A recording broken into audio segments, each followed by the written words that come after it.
All right, amigos, I'm Jared Definition, and welcome back to the NextDay Nomad Podcast, where every week I will bring you the most valuable tips to becoming location independent. Whether it's talking to other digital entrepreneurs, industry leaders in remote work, or my expert advice on how you can achieve freedom. So grab that boarding pass and buckle up, baby, because it's time to create your life full of freedom and adventure. Let's go.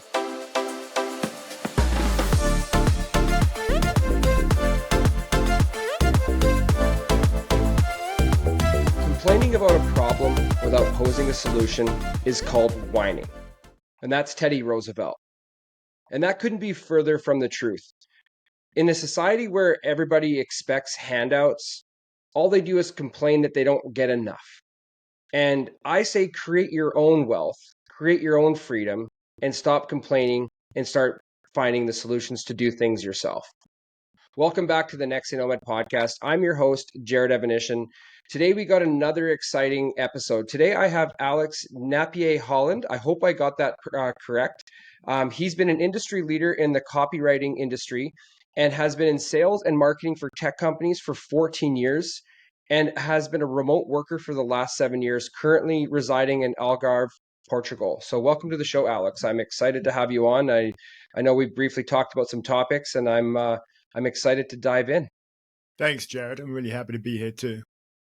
Excellent. So, just right when before we get started into the conversation, just give us a quick introduction of like who you are, what you do, and a little bit of a background of your kind of history. Yeah, sure. So I started my journey nearly 15 years ago. I spent most of my 20s doing the cliche corporate thing, wearing suits, working in enterprise sales. I specialize in international sales, so essentially closing advertising and software contracts across America, Asia, Europe. Really kind of cliche story you and I have both heard 100 times of hitting 30, 31, feeling burnt out, feeling like, is this what life is all about? And then quitting my job, I moved to Sydney for a year. And I deliberately got a job on a building site just to absolutely torch my sales career and make sure I couldn't go back.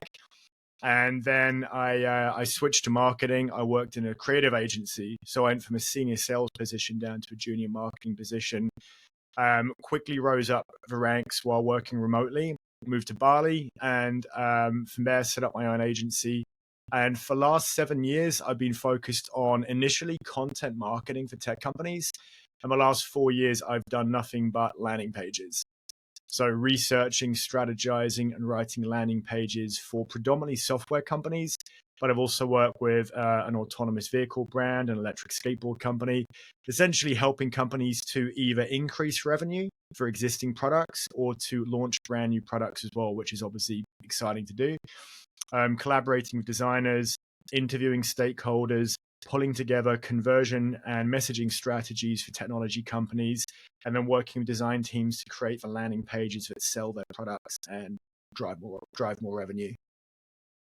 Oh, that's interesting. Yeah, no, I think anytime you can kind of be a little bit more innovative and switch your career, but also incorporate what your previous experiences, that's like, you know, you're kind of finding a new way to fit that square peg in a square hole, but on a different scale. They always say don't put a round peg in a square hole, but you've kind of found a way to kind of use that same peg with a new experience and kind of push the envelope and understand that you can create something with a completely new skill set and almost, I don't want to say restart, but yeah, in a hindsight, you are restarting, but you have all that sales experience and marketing experience now that you've been able to kind of transition into something completely different. And let me ask, how much more rewarding is it to be able to be in that position than what it was even in your sales or marketing career before that? You couldn't even put them in the same ballpark. I mean, I think whenever I talk about sales and marketing, I guess there's two ways of looking at it. One is us talking about the skill acquisition and the practical side. The other thing is the emotional side of, what kind of person was I? And, in my 20s, I presented well, I was good at my job, but I hated my life. And it was looking at myself in the mirror at 29 I was very into Thai boxing from about the age of 19 to 28. That was my main thing when I wasn't working, was Muay Thai. And I got an injury. I got out of training. I got very overweight. And that obviously affected my self-esteem a lot. But it was looking at myself at 29, 30, wearing like a pink Ralph Lauren shirt, chinos, have a big belly, and just looking at myself. And like, it wasn't just being overweight, but it was looking at myself in the mirror and being like, who is this person? I don't even recognize this Hmm. person. I never planned to be this person. I'd become this character in somebody else's play. And no matter how much money I made, if I became a sales director, a CEO, no matter how much money I made, that feeling of looking in the mirror and not seeing someone I recognized would have just, for me, meant that none of it was worth it. Versus, yeah, I mean, I could list numbers now that sound kind of impressive, but that's not Hmm. really the thing for me. The thing is, I look at myself in the mirror now and I see the person looking back at me that I always wanted to be when I was a teenager. That's the thing. That's the thing that matters. That you are, however you're making your money. Even if I made less than I made in corporate, the nice thing is I make more. But kind of, it's be able to look at yourself in a mirror and say that's the person I always wanted to be. And I'm. You might not be doing the exact job that you planned, but just your character, your personality, the way you live your life is something Hmm. that your 15-year-old self would have looked at and said, yeah, I'm happy with that. That's the thing that really matters, in my opinion. Yeah, I couldn't resonate with that more because after college, I jumped in a sales career prematurely, and I was traveling all over the prairies, so like Manitoba, Saskatchewan, and Northern Ontario, which is quite a big. It's probably about like twice the size of the UK, maybe Yeah, maybe more. Like I was traveling, like it's over such a vast area all the time that and I was in my early 20s. I was like 22. And when you're driving and you're doing those travels by car, you're eating unhealthy. And yeah, I played competitive hockey my whole life. Um, and gave up an opportunity to go to school and play. And I looked at myself in the mirror one time. It was just before I was 25, or I had just turned 25, and I didn't recognize myself either. I had put on probably 50 pounds, yeah. and I needed to make that change. And so the first thing I did was, when I actually made that realization, is I didn't even hesitate. I quit my job and I reinvented myself so many times that that I pursued actually something that I really wanted to do, because I wanted to do, always wanted to be somebody that was not different. I don't need to say that like I always thought better than somebody else, but I was never, I don't feel like I was ever meant for the cookie cutter job. I wanted to do something that was exciting. So one of the things, obviously, I don't know if you know about this about me, but I went to Vancouver to pursue a childhood dream to be an actor, and I accomplished that goal. I did it. I didn't align with it after 8 years, and then moved into something to give me more like of a lifestyle, a freedom lifestyle. And that's kind of what draw me to this. And now I'm, you know, taking my skill sets from there and kind of enhancing that more to create a platform for others, to show other people how they can do the same thing. So I couldn't resonate more with leaving something that makes you unhappy. And I quit my sales job or I was in retail at the time, at 29, and basically packed up my car, had a good job, and headed for the West Coast to pursue an acting career that I had zero experience in.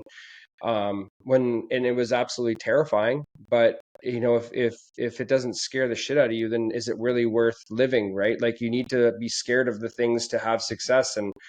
And ultimately, like, you're going to come out on the other end if you actually put the work in while you're doing it. So I couldn't, yeah, like I said, I couldn't resonate more with that story, because most people just get complacent and they just stay in one spot and they just accept their fate. And then 20 years pass and they realize, fuck, like, I could have made a change and done something different. And they're scratching their head and they're like, where did life go wrong? Where did I go wrong? Well, life went wrong when you look at yourself in the mirror and you didn't do something about it. Yeah, the one the one thought that really got me, and it sounds kind of bleak and morbid, but it actually helped me. And a lot of the most negative thoughts I've had and the darkest places I've had have actually been the ones that have got me to the best places. And the thought when Hmm. I was 29, 30 was, if I got hit by a truck right now and I was laying dying, how would I feel about my life? Like I knew I've got like Yes. 30 seconds to reflect how would I feel. And I mean, I get kind of honestly a bit emotional thinking about it now, but in a good way. And I was thinking I would feel really shit. I would feel really shit about the life I'm living. And I remember even after I'd quit my job and I moved to Australia, I'd been in Australia for only 6 months. I was working on a building site with this vague dream about building my own business. I was nobody and nothing. But when I had that same thought of how would I feel if I was hit by a truck and I was laying here now reflecting on my life, already way better. Not because I was a millionaire, Hmm. not because I built a business. None of those things had happened, but I was pursuing a path that was aligned with my goals. And that's the thing a lot of people don't get is you don't have to get to that goal to get there. You have to be on the path. And just being on that path for 6 months, having achieved and accomplished absolutely nothing, just knowing that I'd given something up, I'd quit my job, and that I was doing something risky made me feel so much more alive and gave me so much self-esteem. Even though I was Hmm. broker and poorer, I had a BMW that I'd sold. I had fancy suits I got rid of. I had one pair of trainers I had holes in. In every possible way, I was poorer, but I felt so much better about myself as a result. Hmm. Oh, I agree. And it's just like it just shows that when you're in the rat race, you're competing with so many other people. And I like that when you mentioned like obviously thinking about that 30 seconds. They always one of the exercises that I've found very interesting is they say if you want to reflect on who you are, is write your eulogy for yourself. And Yeah. would you be happy with that being the thing that goes out, or write your obituary, is write your own ending and then work backwards. Are you happy with that? If life ended today, what would you want to leave behind? And are you leaving something behind that people will remember you for? And that fucking hits hard when you actually like think about that for a moment. And so many people, they will say like, and my wife and I, since we've started traveling, all the like baby boomers we met in the Dominican Republic would always say like, good for you for doing this now. Good for you because we can't enjoy this now. Like we don't enjoy it the way that you guys are enjoying it because we have ailments, we have health issues and all these things. We've got grandkids and we feel guilty by leaving family by coming down here. It's like we've got nothing right now. We just got each other and our families are back home, but like we have the freedom to kind of do whatever we want. And so before I did acting, when I look back, would I have been happy if life had have stopped for me then? Hell no. I would have been that would have been devastating. I don't feel like I didn't accomplish anything. And now that I look back, I have this like whole new other life that I've lived that where I can actually be proud of and the things that I've gone through. And maybe not, doesn't even like you said, doesn't have to be financial success. It doesn't have to be materialistic success, but it was the journey that I went through and mentally that I felt that, hey, you know what? You are on the right path. You're doing something, you're pushing the envelope. You're not doing what, everybody else that was in your grade school, your university classes, or your hockey team. You're doing something completely different. And I can honestly say that I was probably the first person in my hometown to actually do something like what I did and embrace and embark on a film industry career because not many people would even think about that. Yeah, and I found I guess two things. The first thing was to back up on something you said earlier about leveraging skills and things that you did. Hmm. And one thing for me that's quite cathartic is I can and I have spent time thinking how might I have done things differently in the past. But the fact that I leverage the sales skills I had in corporate for my business today helps me sleep a bit better. It's like, okay, if I had my time again, would I have spent 6, 7 years in an office? No. But if that's 6 or 7 years in an office, I'm taking those skills now, I'm putting them into my business today. And I'm aware that my business probably wouldn't be quite what it is if I hadn't done that. That helps me feel a bit better about what I've Yeah. done. And some of the coaching I've done as well, I do. I've helped do some coaching with younger people trying to do career transitions. And if you can find some way to make use of things you've done in the past, it definitely helps you feel a bit better about how you spent that time. Oh, 100%. And like this might be a little bit personal and you don't have to answer this if you don't want, but did you ever do any life coaching or anything to kind of help you get through that? I mean, I'll raise my hand and say that I've done life coaching on numerous occasions to help me push through those negative thoughts, because when you're doing something where maybe, people might look back on you like, oh, who does this guy think he is? Or you got to go through some dark places to get to where you want to be.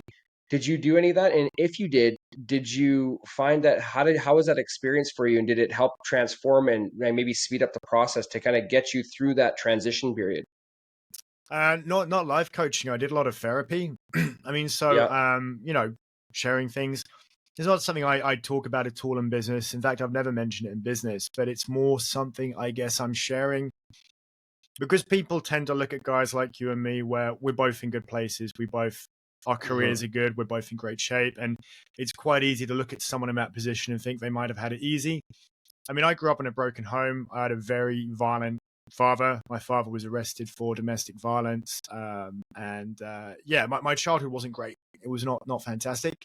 Hmm. I'm very, very happy now, very good. But I was diagnosed with PTSD when I was younger. So I had therapy to deal with that. I spent 3 years in therapy, which was absolutely a transformative experience in terms of that was part of the reason I was on that particular path. Um, I wanted to prove to him that I wasn't the loser that he thought I was. And ironically, I ended up becoming him to do that. So, he had corporate Hmm. success. He was a psychopathic investment banker. And he made it clear to me, you could never do this. And I wanted to prove to him in corporate, I can be successful in corporate. And it's kind of cliche. At a certain point, you realize, well, hang on, I'm being successful by his metrics, not mine. And this Yeah. whole charade came falling down and realizing I've built this personality that isn't mine. It's a shell, and it's a protective shell, and it's one that's trying to prove him wrong. That's allowing him to control me. If you achieve success by someone else's metrics. So that was in therapy. That scaffolding comes down, and you're left with nothing. You're Hmm. completely, at the age of 28, 20, 29, completely naked. All of the previous accomplishments that you realize are not yours, they're not things you want, and having to start Yes. all over again and think, well, what do I really want? And then that's, well, who am I and what am I? And having to, as my therapist said, rediscover and become a person you're always meant to be, connect with a younger version of yourself before those things happen to you, and realizing who you want to be. And then here I am, obviously, age of 38, 39, with neck tattoos and all sorts of reasons why nobody would ever want to hire me in a corporate environment. And having that, I think that the most wonderful thing to me that I just absolutely love is being paid to be me. Like every dollar I earned in corporate was somebody paying me $1 to be somebody I wasn't. Versus when I'm running my business, it's not that I'm making X. It's not that I'm hired by Adobe or Salesforce. People are hiring Alex Napier-Holland, the real me, the actual real me. The same. I mean, I got expelled from 2 schools when I was a kid. I was very badly behaved, and I had to hide that kind of rebellious aspect of my personality in corporate. Whereas in my business, I'm completely me. I don't pretend to be anybody else. And these big companies are looking at me and saying, cool, we want you. We want to pay you. We want to hire you. And just for feeling for anybody out there, if you can build a business where you can genuinely be yourself, that is a very cathartic thing. I guess the caveat I'd put there, I mean, one of my favorite quotes of all time, we hear hundreds of quotes and only a handful really stick, was don't be yourself. Don't be somebody else. Be the best version of yourself. So I think it's one thing people get wrong when it comes to authenticity. Like if I want to have a nice girlfriend, and I'm lucky I have a wonderful girlfriend, I can't sit in my boxer pants playing computer games and watching Netflix and say, this is the real me, deal with it. That's not the best version of me. That's a crap version of me. But equally, putting on a suit and driving around a BMW or pink Ralph Lauren shirt, that's a fake version of me. It's like, what's the best version of Jared? What's the best version of Alex? And that's the sweet spot that both extremes get wrong. I've got no right to have a partner. I have no right to have nice things. I have to be the best version of me, and that needs to be authentic. But it also involves a fuckload of hard work and tears and sweat and grime to get to that place where you are the best version of you. 100%. And I like what you said too about success, because I find it crazy that so many people determine success based on someone else's viewpoint on success. And I see it all the time. If I go into like my a pub or a restaurant in my hometown where I know a lot of people, and they keep talking about like, like success, or they talk about success, but they don't know what actual success means. Are they really, really happy with their life? Because and yes, I don't want to say that they're not. Some people are like desire certain things, value over others, but the viewpoint of success is should be changed based on the person, because success to someone might be, hey, all I really want to do is be able to support a family of five and be a Yeah, family man. And that's, to be honest, good for that person, because massively. Yeah, that's what they desire. That's what they want to be. Some person might be, you know what, like, I've had a shitty upbringing and I just want to like get away and maybe go backpacking the world and living on a beer budget. You know what? That's, to that person, that's success, because they're challenging themselves. Success doesn't have to be what people make it out, and I think it gets misconstrued because of media and social media, and you have to have like the nice car, the nice house, the trophy girlfriend. But to be quite honest, people who have that are the most miserable, unhappy people on the planet, because they are just competing with people that are in the same boat as them. And for me, success, and I that's kind of where things changed for me, is because when I was in the film industry, I was so badly wanting to just like be a known name in that industry. But I realized that I actually didn't give a shit if what people thought of me, and I was putting on this this mask to kind of pretend to be somebody that I wanted to be, or that people wanted me to be in this industry. And I just refused to kind of shake the hands and drink the Kool-Aid, and yeah. ultimately just didn't align myself with the values of what that industry represents now. And which allowed me to kind of actually be authentic to who I am, and which is opinionated, can be a little bit crass at times, but also just push the envelope and do what I want to do on my terms. So, I mean, hell yeah, like I agree with that. So, and so to kind of push the conversation forward a bit here. So, when you were leaving the UK, like how long was that process of like really, really looking at yourself and realizing like, who am I? Like, what are you doing, Alex? Like, you need to make some change. Like, and was it a snap of a finger, or was it like a slow burning fire that ultimately made you decide to, pack your bags and leave for Australia?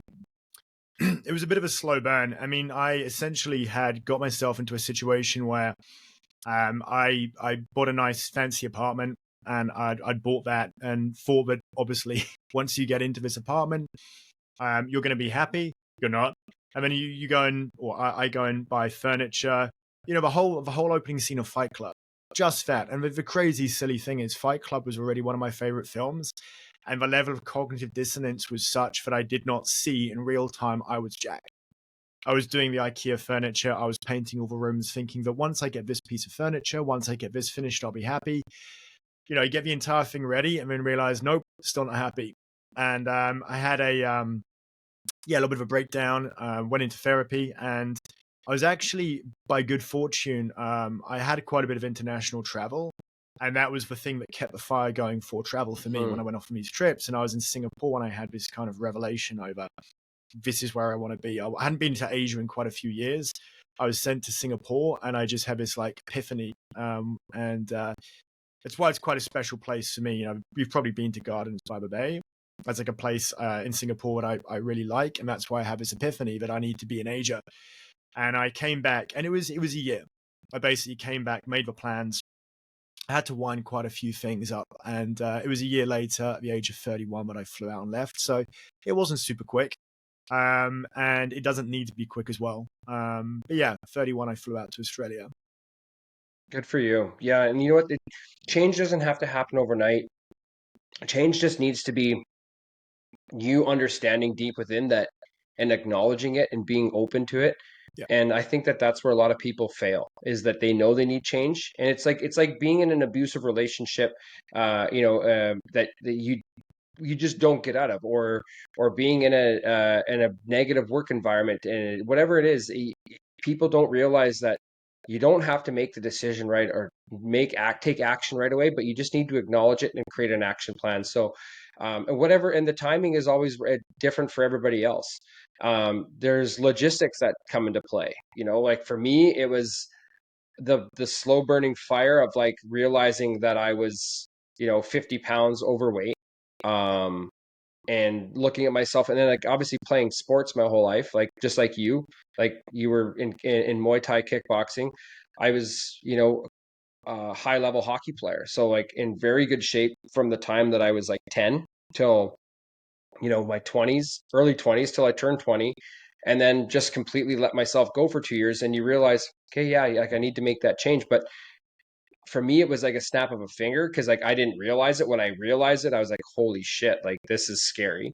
And you know, I'm happy that I made that change, but then there was other change that happens where you realize, and it takes a little bit of a fire to burn before you actually take that action. So, and it's scary. You also get comfortable. Like you get Yep. there's sometimes being comfortable in a place that's of misery that, you know, like my hometown. Like I always wanted to leave, but yet it's so comfortable to be here because it's like all and it's sometimes it's hard to kind of separate yourself from that. But then when you realize, when you actually make that leap and you leave, you realize, holy shit, like there's so much more out here that like that's transforming me to the person that I actually feel like I can become. So for me, that was a big thing. And so, what was how long did you stay in Australia for? Just the year? And what was the big thing that you learned about yourself while you were there? Just to back up slightly, just before that, I just wanted to say one Yeah. thing that for anybody else watching, when I've seen people having these changes, like I guess I just want people to know is if you're in a place where you have consciously stated, I really hate where I'm at, and you're really upset, like you're already in the top 5%. And I've seen so many Mm-hmm. people who have said, like, I really hate where I'm at, and I can't stand where I'm at or who I am right now, what I'm doing. Like, that is the first step towards everything getting better. And there are so many people around you who will not be that honest with themselves. And it can feel like you're in a pit of despair and you're at the worst point of your life. But when you're actually able to be that honest and look at yourself in the mirror and even tell people around you, like, I have to change something, I'm really unhappy, like, that is a much better place for you think it is, because you're actually allowing yourself to feel those feelings and to be authentic. 100%. And so many people will never actually take that step. And you are, in my opinion, you're instantly in the top 5, and you are much closer to fixing things now than you think you are.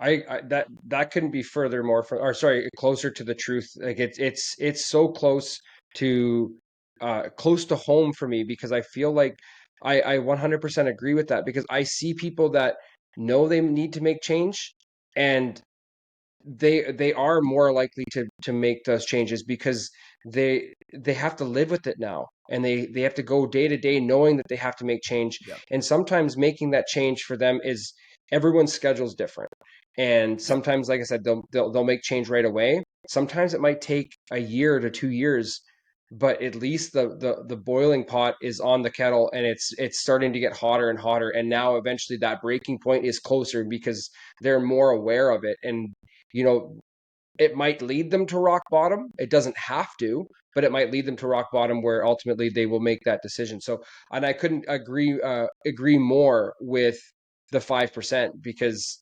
5% of the people, um, sorry, let me rephrase that.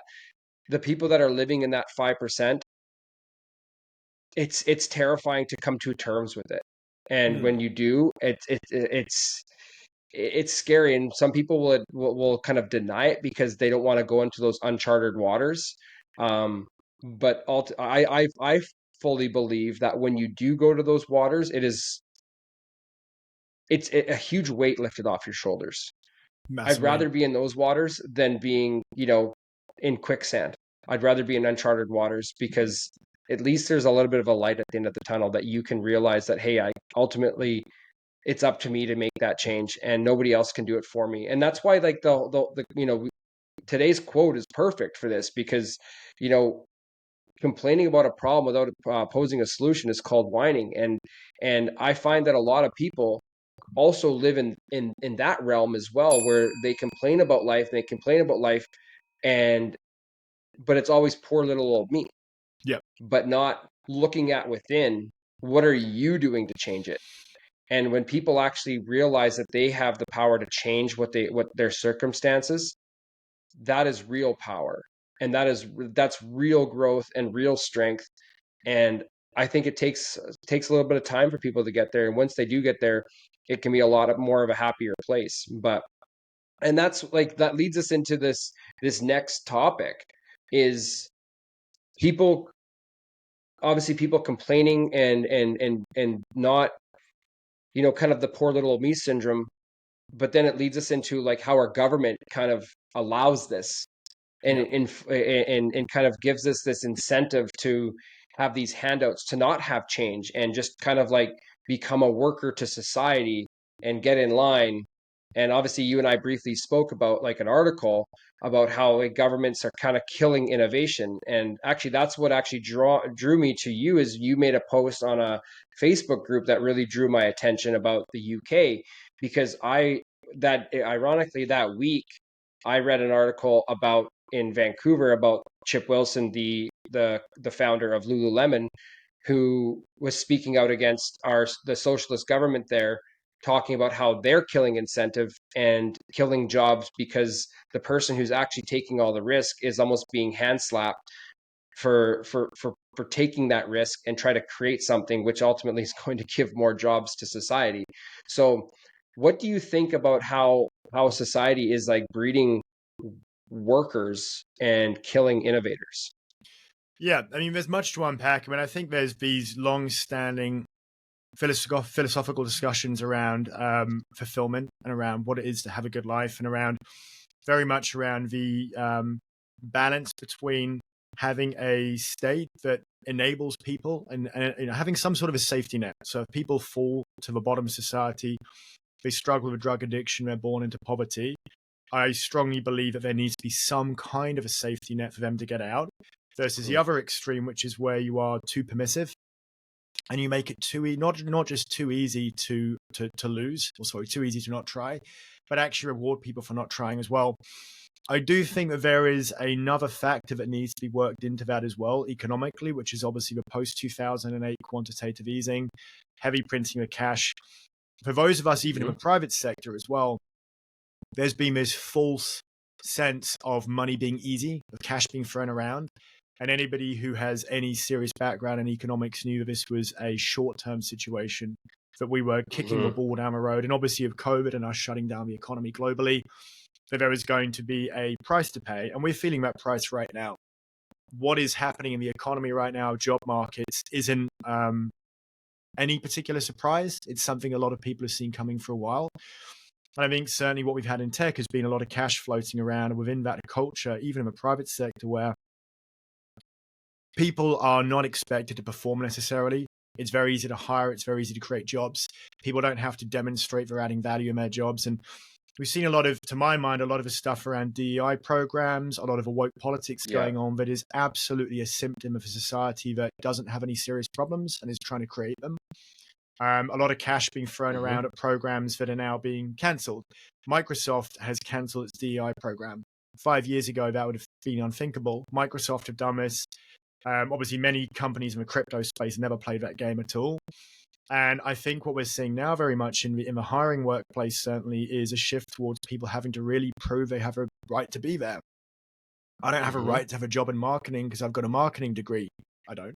But, somebody with a marketing degree doesn't have a right to get hired. You need to add some value to a company. And yeah, I mean, obviously the point with this is all heavily accentuated as well with government handouts as well. And you have to think, what are you rewarding people to do? And if it is, I'm giving someone a tax break because they're starting a business, that's a socially beneficial activity. Obviously, we should do that. 100%.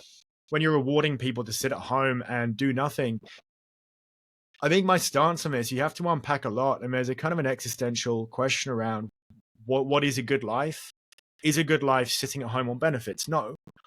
We have the evidence, we have the data, we have longitudinal studies that show certainly for men, at least, and maybe true for women too, but certainly for men, we know the single primary factor for male happiness is your work satisfaction, not money, work satisfaction. And I strongly believe that a firefighter or a soldier is somebody who, in my view, should have a strong sense of work satisfaction. They might not be 100%. paid well, but you'd struggle to find a role other than a firefighter or a soldier where you make a more obvious contribution to society. And those guys, I hope, sleep well at night knowing that. Probably more so than many of us. And if there's nothing, what I'm trying to say is there is nothing kind or caring about trapping someone on benefits. There is nothing kind or caring about someone who already has a successful business. My least favorite kind of people who are these very financially successful people who vote for policies that keep low income people stuck on welfare. And put aside the money, it's I'm doing something fulfilling of my life. I'm doing something I love. You can't have this. What are you saying here? You're saying this person just isn't as smart as you. They're not as capable. I have a really awesome job that I love. You'll never have this because you're not as good as me. So have some welfare instead because you're just not good enough. There is something so patronizing and cruel and unkind about that. Like when I see somebody who is struggling on welfare, I see someone who could be every bit as capable and as intelligent as I am, perhaps more so, who hasn't had the right break. I want to see that person win. I want to see that person succeed. And the real litmus test for me, in terms of somebody's character, the same kind of person who talks about giving out welfare and handouts to somebody who is bedraggled and addicted to drugs, if 5 years later they see that person walking around with, like you and me, a good chest and shoulders, they're hitting the gym, they're confident, their head's held proud, they've started a business, they've created jobs, and that same person who advocates for welfare says, fuck that guy, he looks too proud of himself. Like, you're a terrible person. You are a terrible person. You want to help people who are on their down and out. You want to help people who are bedraggled and looking sorry for themselves. But when that same person turns their life around and holds their head proud and feels really good about themselves and looks at themselves in the mirror and feels proud to be who they are, you instinctively dislike them. Like, that is a really, really bad human being. You just want to pull people down to your level. You don't want to elevate people. You don't want people to come up to your level. It's pity-based. It's a pity-based mentality, and that is so toxic. It's that keeping up with the Jones mentality that has been instilled into our society for generations. That, we have to always be competing with the next person instead of uplifting people to be the better versions of themselves, which essentially creates, a happier society because people can then, thrive off of other people.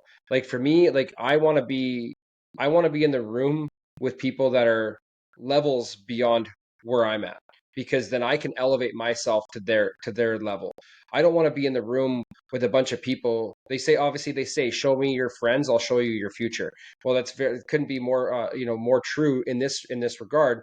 And just to kind of touch base, Canada spent $41.6 billion in Canadian emergency relief benefit. So what that is that as soon as the pandemic hit, they initiated a program where everybody as if you were laid off or fired from your job due to pandemic reasons, they would pay you $2,000 a month. And this went on for, I think, 18 to 24 months.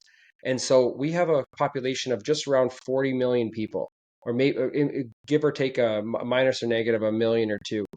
And we spent 41.6 million or billion dollars, which created an absolute shitstorm of government spending that was almost impossible to recoup because our economy was shut down for X amount of months, that it was wasted money. And what did that create?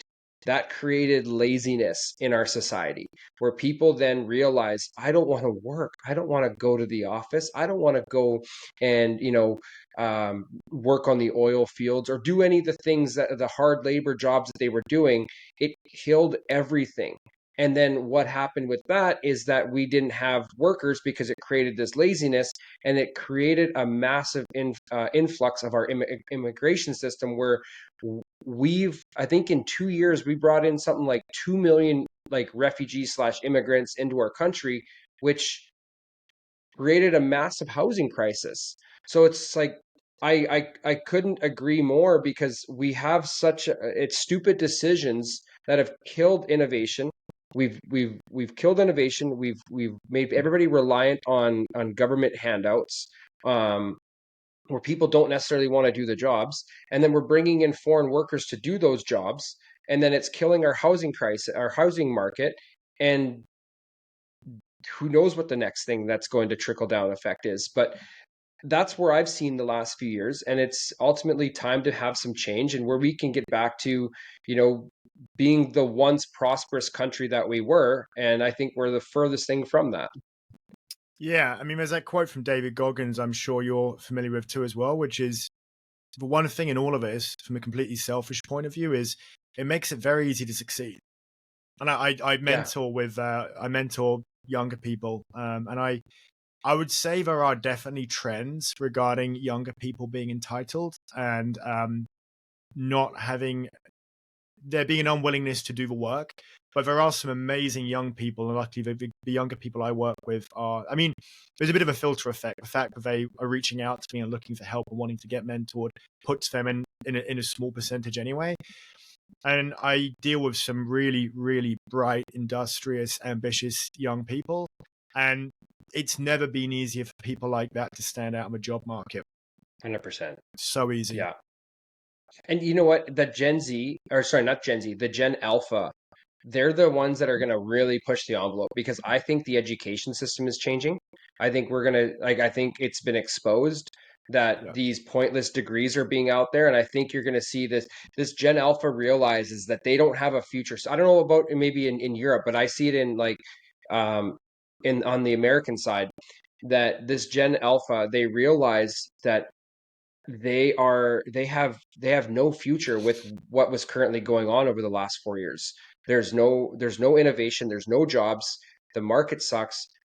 University degrees, like you're spending $100,000 to $200,000 on a degree that's going to get you barely a minimum wage job. And now I think people are realizing I don't need to go to school. I can actually do specialized training, whether that's through business coaching, social media, and they can create their own future. And these kids are getting started at such a young age that I think this next generation coming up is going to be pretty bright. There's still going to be that laziness because you're a creature of who you're around. So if your parents or their big brothers and sisters, I think there's going to be that trickle down effect. But there's going to be a lot of kids coming out of that into this generation that are going to be innovators, and I think it's going to change. And we're going to see this another tech boom because of I mentioned this before, the gig economy.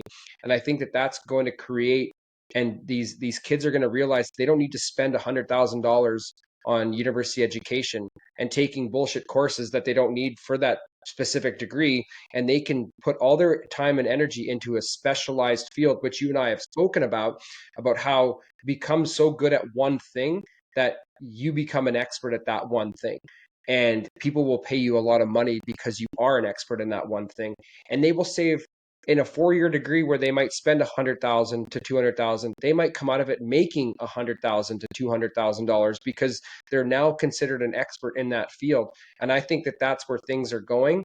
And I think that a lot of the people that I listen to, that are kind of my influence, that have influenced me, is like the Dean Graziosis and the Tony Robbins, and they say that this gig economy is going to absolutely skyrocket by 2028 to 2034. And they couldn't be more accurate, because I'm going to listen to those people because they've seen it for the last 3 decades of where our society has gone. And Dean's actually come out and said that you don't need a degree to be successful. And if you Yeah. look at most of the billionaires in the world, most of them are university dropouts. Yep. They're very intelligent people. Universities create workers. They create a society where people they kill innovation. And I think the most innovative people find a way to get their product done or their ideas made and to fruition without a university degree. Yeah, I mean, I was kicked out of 2 schools. I got expelled from private school, then I got expelled from a state school. Just to, obviously, I like to keep things balanced. We had like a meetup for SaaS entrepreneurs and SaaS freelancers, and at least half the people in the room have been kicked out of school at some point. I could name names, people who are pretty well known in the industry who might not want me to repeat their names, but some pretty well known people were kicked out of school. I would say out of the most successful entrepreneurs I know, if they weren't kicked out, they at least nearly got kicked out. Some of them did well at school and got really good grades. I mean, like, the thing is, I got good grades and I was very badly behaved. So they kind of held on to me for a bit longer, but then I tried to set fire to the cricket pavilion, and I was kicked out. But I mentor quite a few young people, as I mentioned. I mean, I've got this. I'm happy to name drop. Out of all the people I've mentored, this kid Solomon, in case he's watching, is the most impressive kid I've worked with so far. He's 17. He messages me, and I get like 3-4 messages a day on Reddit from people saying, "What do I do?" And the fun question I always throw back is, "What have you tried so far?" Because when you say, "What have you tried so Yeah. far?" that filters out 90% of people, because 90% of people have tried nothing. And then they're Yeah. like, okay, I haven't got a response. If they reply, straight away you're in the top 10% of people who actually tried something. And this kid basically is like, he's 17, and he's like, how do I get my first clients? And I'm like, you go out and you pitch businesses, get out there and do it. And he comes back to me. This is like a Thursday or a Friday. He comes back to me on Saturday and is like, I've got a chiropractor. And he's got a chiropractor signed up he's got this landing page for him. And I'm like, sweet, share it. I take a look. He's done a great job. Can I see improvements in it? Of course, because, this is what I do. I'm 38. Give him a few little tips on it. He goes away, works on it again, gets it back to his client. His client's happy. And by Tuesday, he's got another website sold. And he's now out there Amazing. selling marketing services to tradespeople. And he's saying to me, I wake up each morning and I'm angry I'm not a millionaire. And I'm like, dude, you're 17. When I was your age, when I was 18, I was still going to illegal raves and getting high. Like, there's some really crazy impressive young people. And I know 35, 40-year-olds who've worked in marketing for 10 or 15 years. And if I tell them go and pitch a client, they'll say, oh, it's really hard. This kid's like 17, and I'm not sure what qualifications he's got, and I don't know or care. He's out there pitching clients and winning work. And, Exactly. a chiropractor today at 17, by 25, that's probably going to be like an engineering company or something like that. Yeah. To go back to your Big earlier time. point about raising people up, I think the even cooler than that, we've got a group of about 15 of us who are all sort of tech guys that are running businesses, and we talk every day. And I'm one of the older guys in the group, and I've got a couple of guys in the group who are 10, 15 years younger than me, and they're just going to blow me out the water. They are making similar money to me at 25, 26, and I am at 38, and they are just going to overtake me. And it's like watching MMA. It's like the new breed of fighters in UFC are just better than the guys 10 years ago, because big time. the knowledge that we have that is acquired through your 30s is handed to guys in their early 20s. And that is what success looks like. If we do it's like being a parent. If you're a successful parent, your kid blows you out the water. Your kid's bigger than you, they're stronger than you, they're tougher than you, they make more money than you. And the fact that they're more successful than you shows you did an amazing job as a parent. And as older dudes, as mentors, these younger guys should be blowing us out of the water. I'm happy they are, because it shows that we've done our job here in terms of handing down our knowledge and wisdom. 100%. But I will also say too, though, everyone's story is different. And, people want to work with Alex and people will always want to work with Alex, no matter how good these young people are, is because your story is your story. And if you're telling your story and your story is, your authentic self, people want to work with people like you because of you being your authentic self. And I still think those younger people, they're still figuring themselves out and they haven't had that life experience. Maybe they have. It's just, I think that, they still have to go through and pay their dues a lot more. Yep. Technology wise and skill wise, yeah, 100%. But I think that it's still what makes you unique. It's still what makes them unique. People might want to resonate with them because they're young and they might see them as more technical, innovative, etc. But I still don't think that it's going to. I think you'll still be a pioneer always in this industry, because even now, no matter how far people take over you, is because you've been doing it for such a long time and you've kind of been one of those guys. It's like use the fighting analogy, like GSP will always be a pioneer in the fight game. But would he be able to compete against his prime versus someone else's prime? Probably not. But GSP was one of the first people to do it. That makes him that pioneer. He's still going to be always one of the greats, because he was if without him, it's like, I'll use the golf analogy. Without Tiger Woods, you don't have half of the golfers in today's playing field that are as successful as what they are because of what Tiger did for the game of golf. You got a So bias there I because always like to use GSP is that. Canadian too, right? He's a good Yeah, he boy. is. Yeah, He is yeah, to he's me. a GSP is the greatest. I know John Jones is statistically slightly better. GSP yeah, was like a true martial artist. And to go big back to time. your point, people use Bruce Lee as the example. If Bruce Lee was brought forward in a time machine to today, he probably wouldn't be competitive against today's fighters purely because of the Yes, advances in terms of training methodology, nutrition. But if Bruce Lee was brought forward in a time machine at age 8 and put here, he'd probably be one of the best. But modern MMA only exists because of Bruce and what he did. So yeah, very 100%. much. It's about your contribution, and it's about you laying your own brick in that wall. And there are people before you, and there's people above you, and all you have to do is lay a brick in that wall, and that's what matters. And to stay on the Bruce thing, there's one thing that people don't realize with Bruce, what he was the one people see him as this martial artist, but there is one thing that he should be known for more than martial arts, and that is his mind. His Yeah, mindset was so pure and so class, and it was so innovative, and he really, really tapped into that. And the greatest of all times, that's what they have, is they have that mindset, they have that trigger that no matter when they lose, they still win because they turn those failures into success, and they turn those failures into growth. But Bruce was just on a completely another level when it comes to mindset. And I think without Bruce, like you said, like you don't have MMA. And if you put him into, if he had that mindset, his mindset at 8 years old, and you put him in today's world, like he would be the greatest of all time. He'd be bigger than what the legacy of what Bruce Lee is now. But because he was in a time where he really, really challenged and pushed that envelope and opened the doors for martial arts, that I think it really cultivated him as to the greatest. But it's interesting when you think about the greatest from eras back then. Muhammad Ali's another one. The mindset was just something that was just so pure and so strong. What would he be able to do in today with today's technology, today's training techniques, and how good could he have been? Um, so it is really interesting to think about that. And I think mind is everything. But when you think about like your journey to kind of leaving um, corporate world to where you are now, what is like the best piece of advice that you received going through that journey to help you with mindset, or your technical skills, or even entrepreneur um, advice? there's a few different things, and you ask me that question today or tomorrow, I'll give you a slightly different answer. It's a bit like being asked who's your favorite band. It's hard. There's a couple.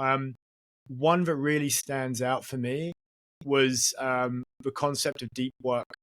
My friend Max, who may watch this, maybe I don't know. He's helped me a ton. He pointed me to the book Deep Work. So it's kind of funny because we do school, or I wasn't very good at school. I did corporate. No one ever taught me how to work. Your teachers tell you, here's some work, go and do some work. No one teaches you how to work.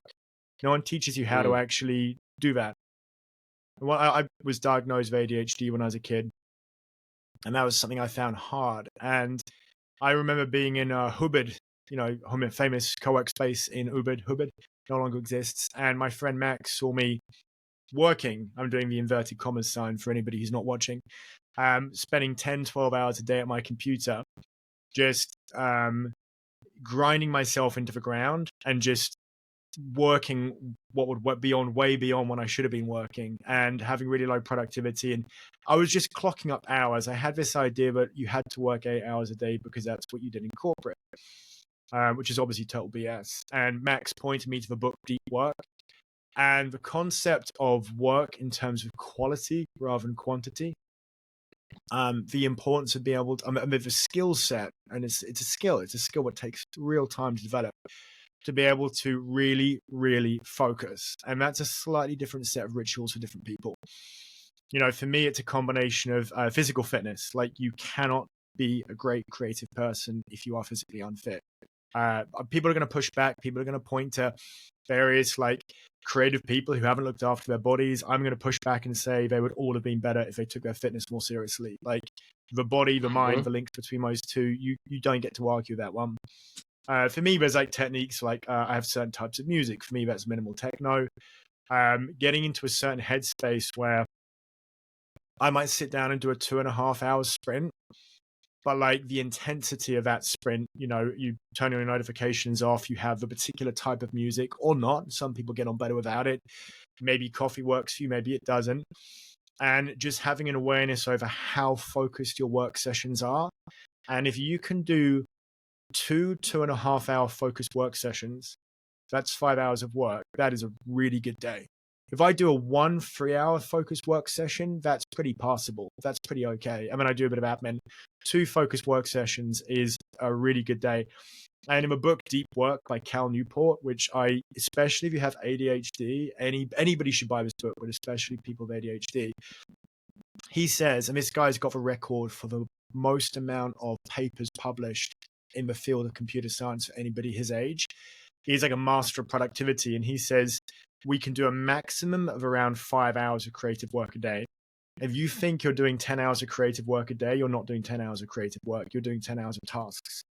I mean, this distinction between creative output and tasks sometimes need to happen. You might need to have to do meetings. You might have to do reports or sending invoices. It's not that these things don't need to happen, but don't confuse yourself with thinking that's creative work.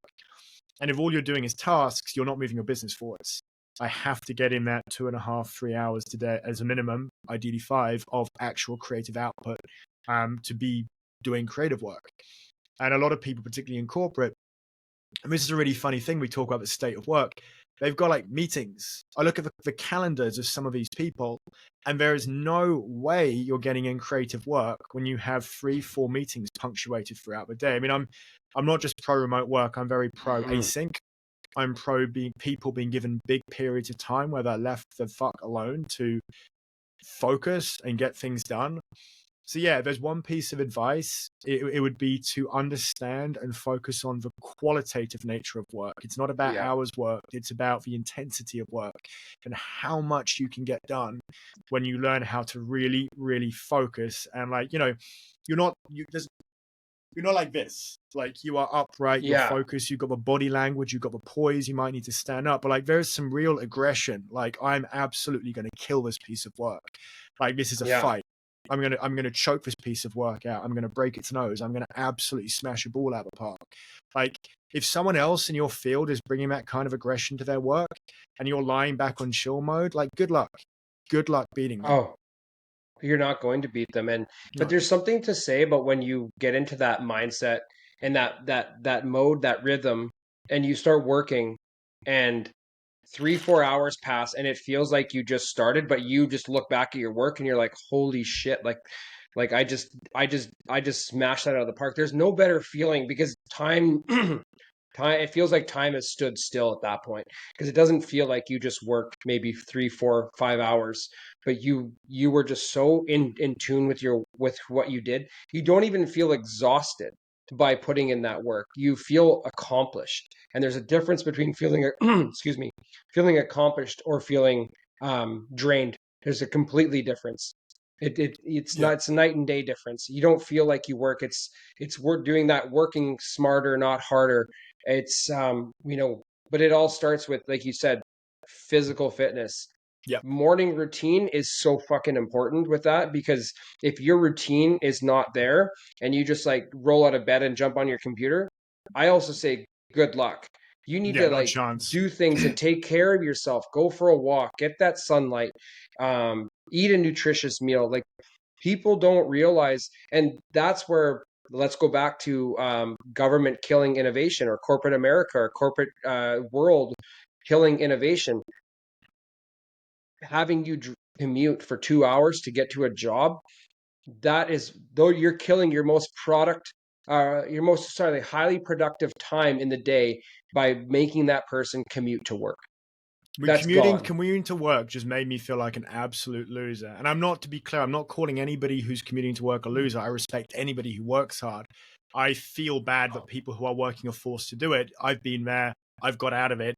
It is an amazing way to ruin someone's self-esteem. Time is super valuable. And do not talk to me about productivity. Do not talk to me about focus and productive output. If you are someone who makes people commute 3 hours a day, you don't get it. You're not in the game. It's time. Life is time. Time is the most valuable thing we have. And if you're not working, you want to be giving that time to your family, your partner, your closest friends, your kids. And like the idea of like 2-3 hours a day on a train, like it's sickening. I've no doubt if Yeah. we're almost knife edge at the moment in terms of heading towards a more utopian versus dystopian future. Will AI and automation define us, or will nuclear weapons? If we get to that good place, we will absolutely look back at a time where humans were made to commute as a pretty shit time. And the thing people forget is commuting's pretty new. People have this weird, confused idea that remote work is the new thing. That's the wrong way around. We had in the UK, people lived in villages and towns for hundreds and hundreds and hundreds of years, and you worked in your village or town. Your whole life was in that town. And this period in which you were forced to commute into Vancouver, or forced to commute into London and come back to a commuter town that was nothing more to you than a bed, that's like the blink of an eye. That's a weird, sick thing that's happened for 40 or 50 years. It's a mistake, and it's one that we need to undo. And having people actually work in their local community. I go out and work in a local coffee shop. I work in a local co-work space, feeling invested in the fabric and the town and the community in which I'm in. That's just going back to what we've done for most of our civilization. That is way more natural than working in an office 300 miles away. Well, I couldn't agree more. And I felt that every time I was even in Vancouver, like where I grew up was a small town, like maybe like 40,000 people. But when I lived in Vancouver, which is, I think it's around like 2 million people, nothing like London or Toronto for even that matter, like our biggest cities in our respective countries. But when I would see the commute of people, what do most people do when they get that commute? They go to Starbucks and they get that sugar-filled coffee. They drink that before they go to work. They're having a crash before they even open up their computer or their notebook, whatever it is that they're doing for work. They're already crashing at that point, and productivity is dead. And and then they feel drained. By the time they come home, they don't want to go to the gym. They've it's that commute has killed them, whether it's a 2 hour daily commute or if it's 2 hours there, 1 hour back, or 2 hours back. That has just destroyed everything. It kills their family time. Everything that time could be used for so much more greater things. That 4 hours, say 2 to 4 hours, could be used on their side hustle to get out of their 9 to 5, but we've just completely destroyed that. And I think that this is why I think where I resonate with what Reid Hoffman has said, and I know that I've mentioned this on previous episodes, so I apologize to the listeners that you have to listen to this again. But when Reid Hoffman, from the co-founder of LinkedIn, says the gig economy is likely going to replace the 9 to 5 by 2034, I couldn't be more excited about that, because I want to see people live their most and be whatever they optimize for, that they live their highest quality of life. Sitting in a vehicle traveling to work isn't the highest quality of life. Now, granted, I'm also one of those people that always has to catch myself and say thank you to the people that are working jobs that they have to be on site, Yeah. whether that's nurses, doctors, lawyers, whatever that cannot be remote.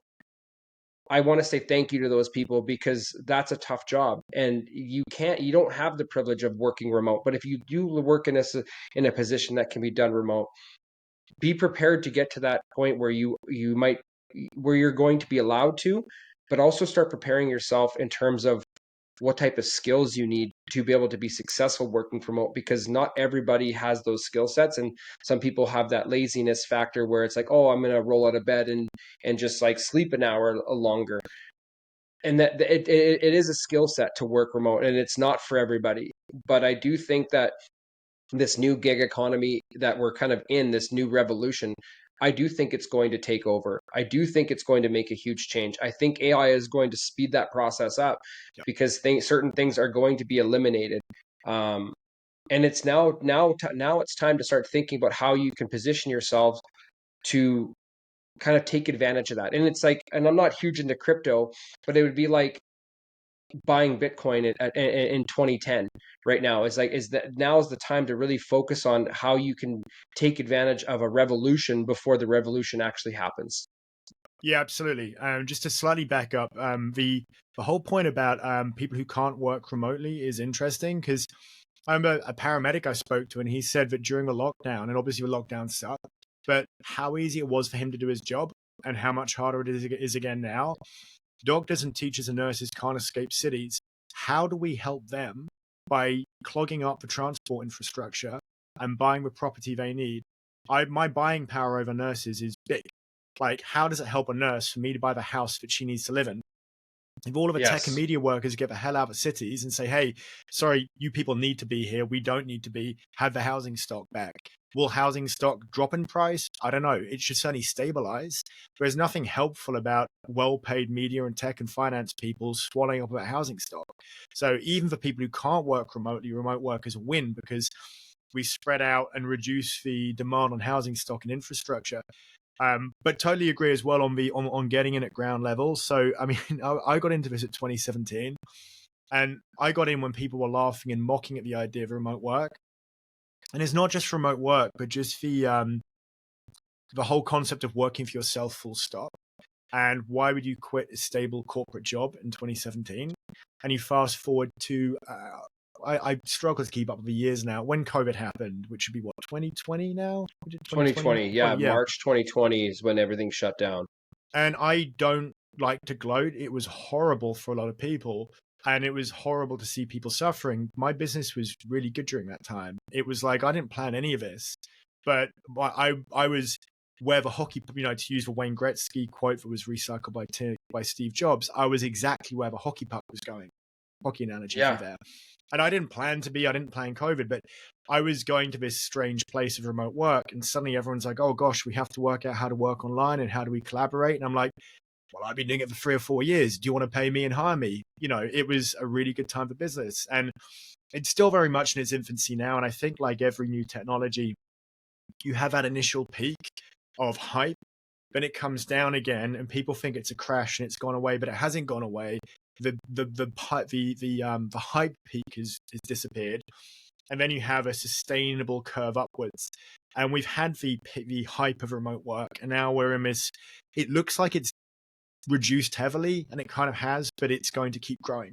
Like the real Yes. holistic, sustainable reasons for remote work are here and they're here to stay, and we're going to get better and better at building teams that know how to do this. And you have to change the way that you operate as a business in order to do remote work well. So when you see these companies that are used to having bullshit in-house meetings, and all they've done is force everyone else to have bullshit meetings on Zoom, which are as stupid as they were when they were in the office, but they're just even more obviously stupid. And you can't just, it's like going from like printed books to digital books. You don't just create a PDF, you create an interactive experience. When you go from business in an office to business remotely, you don't just replicate all the processes you had in the office. If you do that, it will look like it doesn't work very well because you're doing things the way they were in an office. You have to completely rebuild your business processes to take advantage of remote work. I mean, I love working async, for example. The best thing about async is I get to work at the time when I'm most productive. And even if I wake up at 8 a.m., I don't work then. I work like, for me, my morning's all about fitness and about headspace, about getting cardio in, spending time with my partner, making sure my relationship's in a good place because, we've got good communication, because how do I work if that's not the case? And having breakfast with her, working early in the afternoon for several hours, getting into the gym, coming back and working for 4 hours in the evening too. And for me, that's when I work best. I work really well in the evening. When I worked in an office, I was made to sit down and work at a time where I just don't work well. It wasn't smart. It wasn't clever. And async it gives people the freedom to work at a time where, you can focus and you can get your work done better because it fits in with your circadian rhythm. It just gives I people much more 100%. flexibility. Yeah, no, I couldn't. You're 100% right, and like everyone's wired differently, and everyone should be able to. This is why I believe that the corporate world or universities breed workers and then you're forced to work a certain time frame and based on someone else's agenda, but not your maximized potential, which everyone's time is different. So some people might like to get out of bed first thing in the morning and get their work done and have more time in the afternoon or in the evening, whatever. But some people, they might need that time to like focus on the things that you listed, which is fitness, nutrition, meditation, mind, body, soul, relationships.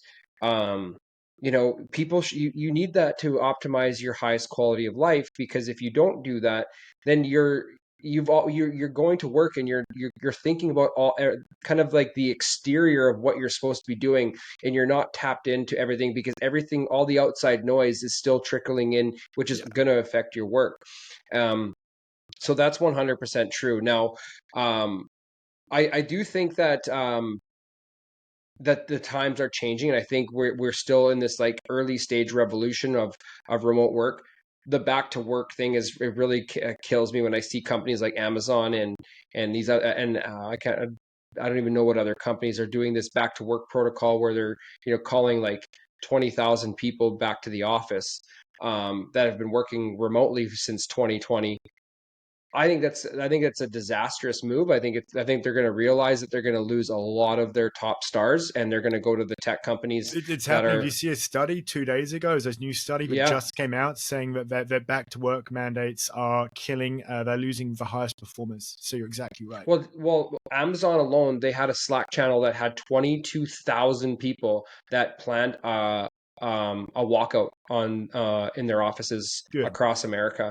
Like walked out on the job, it's like, well, if we have to be back here, then we're just gonna walk out. And I don't know what happened from there, but it's true. Productivity is gonna go down. I've interviewed some really, really top companies in the remote that are industry leaders in remote work, which is Apollo IO, and Zapier. I interviewed their head of talent, and they've both said to me on this podcast, they've said to me that they have seen an influx of applications from companies that have instilled the back to office um, protocol. And I think that's going to kill those companies. They're going to lose those top talented people because of that. Now, I think it's a bad move, because like if you had a return to office, and during that time where people were working in the office, and say they're in San Francisco, say they're in London or New York, Toronto, wherever they're working from when they got this job, and then they were told that they could work remote, they may have moved to a location that is more affordable, where they don't no longer need to be in the grind of the city. Maybe they wanted to live in the country, by the beach somewhere, and you're going to tell them they have to come back to the office, but then you're going to force them to make another move.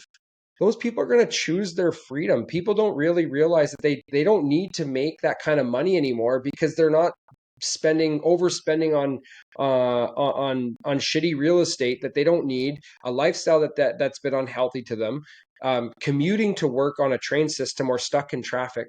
People are gonna change, and they're gonna pick something that's more convenient for them.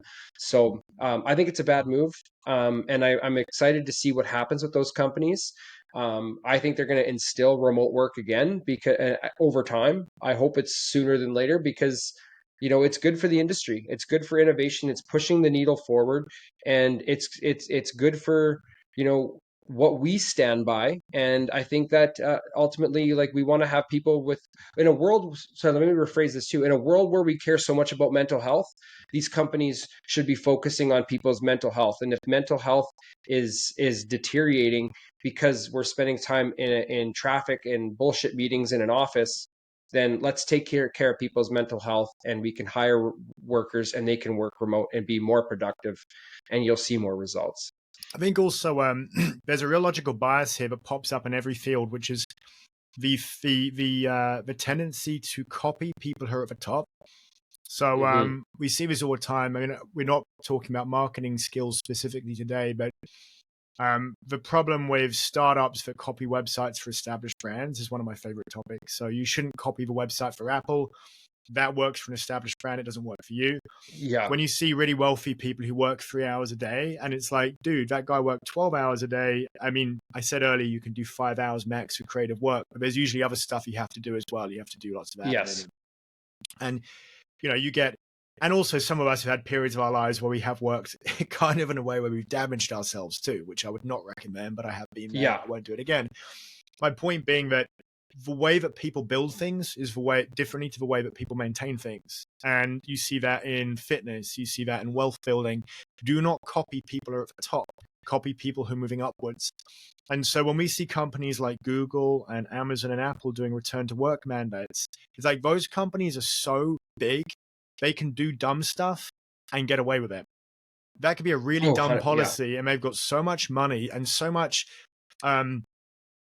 existing momentum with their product revenue that, how hard would it be to tank Apple?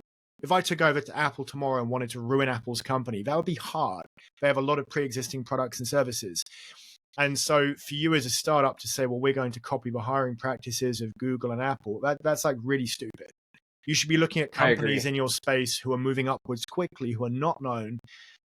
What are the strategies they're using for fast growth? And overwhelmingly, that seems to be remote asynchronous teams. Don't copy the incumbents, copy the up-and-coming companies. I mean, Apple, Google, and Amazon are like the Dell and HP of yesterday. Yes.